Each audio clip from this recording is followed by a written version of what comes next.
Hello, everybody. This is Fernando for the latest My Movie Review podcast. I just do these sporadically whenever I finish watching a certain film, and then I thought I would mix it in here within this playlist. Such is the case with my current theme, where I have several rows of older VHS films, and I decided to just go ahead and watch each one by one, left to right, top to bottom, and essentially whatever film is next is the one that I'll review here. Such is the case here with Fargo. This was next on the list. This is a movie that I've seen maybe once or twice in the past. It was definitely a couple years after the film first came out, and then I was able to get the VHS at a really cheap price, probably like $1 or $2 at most. But it's been a while since I've seen it. And wow, seeing it now, after all these years, it's such a memorable film. What an impact this film has. It definitely grew over time since my last two viewing experiences. So let's go ahead and let's give my review here. And then I'd love to hear what your own thoughts and comments on there are too. So here's essentially my review. First off, again, this film definitely packs a punch. I think its beauty is the fact that it's so almost purposely underwhelming. Like, you don't expect a movie like this to have such memorable characters, interesting storylines, some twists here and there too, but it delivers them, and it delivers them almost perfectly.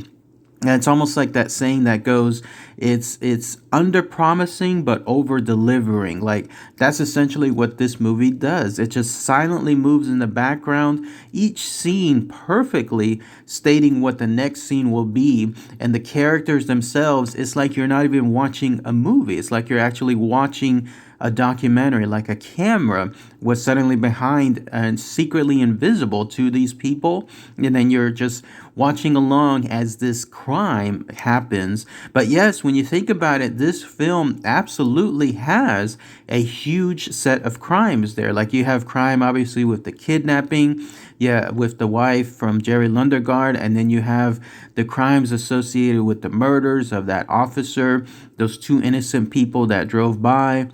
And then also the parking booth guy. And then you have Jerry Lundegaard trying to commit financial crimes as well. And then eventually just going on the run and so on.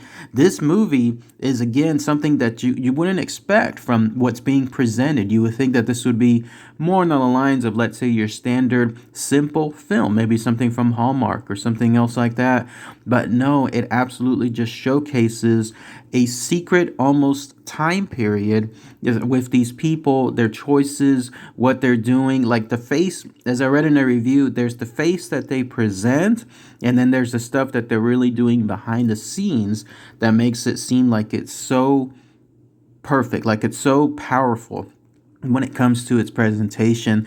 The characters themselves, I mentioned a minute ago, are so memorable. First, you have the absolutely classic Jerry Lundegaard, someone that seems like they're constantly in some kind of pressure throughout their lives. The movie also expertly never explains why he was doing something along those lines with the kidnapping of his wife, like why he wanted so much money. Was it gambling debts? Was it embezzlement? Was it something else that he suddenly owed a very large set of money to some dangerous people? Who knows? The movie just doesn't really go into too much details, but that kicks off his quest to be able to get that large amount of money, either from his father-in-law or from some other source, like from the ransom itself, or from some other source like that weird parking lot storyline that he was trying to incorporate. But yeah, he in turn just seems like the constant underdog. Like, you're almost in a weird way rooting for him at certain points to finally be able to get through, because he seems like a personable guy.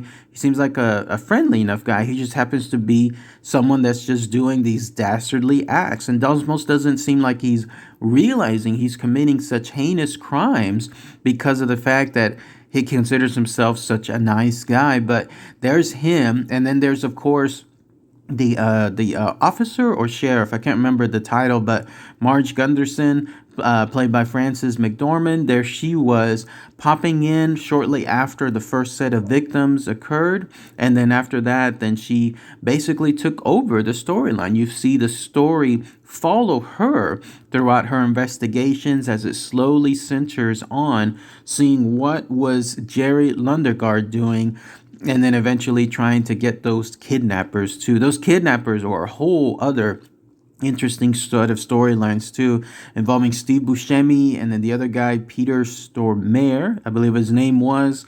How if you catch it too, you see at the beginning how they almost tried to talk Jerry out of doing these crimes. Like they're almost saying to themselves, like, this guy is in over his head. He doesn't even know what he should be doing. Like, let's stop. Let's just get him out of here.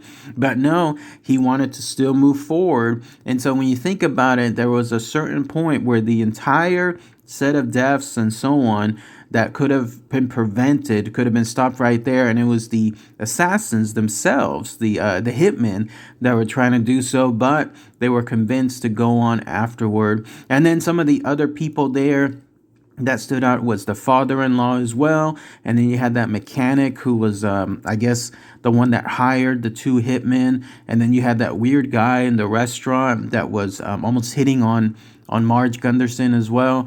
Just all in all, just a continuous set of scenes that gave new characters, new storylines, but they were just perfect in their presentation. Again, it's almost like you were just watching a documentary and you had cameras in and around those people, secretly invisible, and you're just watching the lives of them as they try to get along, but they're presenting that front face compared to the back face associated with what they're truly doing, what their intentions are, whether they're good or bad. That ties into also Marge Gunderson. She also purposely presents herself as being very underwhelming, but if you catch what's happening between her motives and her dialogues, you'll see that she in turn is able to present like a secret detective mode. Like she's secretly getting all these great answers, and then she's making sure that she's almost coercing people to give those answers too,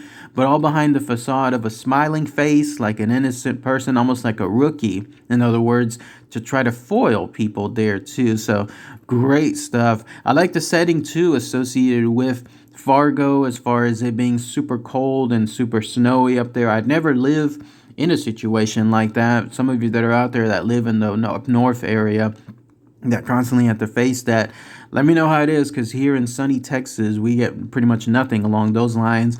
But it definitely made for an isolated location. Like you could believe that all of these murders and tragic happenstances could occur, because who's going to be driving out there in the middle of the snow, and then you'll have all of a sudden, something like this happen, as far as the murder of the officer in that highway, or late at night with that poor parking attendant and so on. Like it's very isolated. It's almost like very claustrophobic, if you will, because it's almost like their people are by themselves and they just happen to have these weird set of circumstances happening around it. But overall, just a fantastic movie. Definitely packed a punch this last go around. The music too was really, really good too.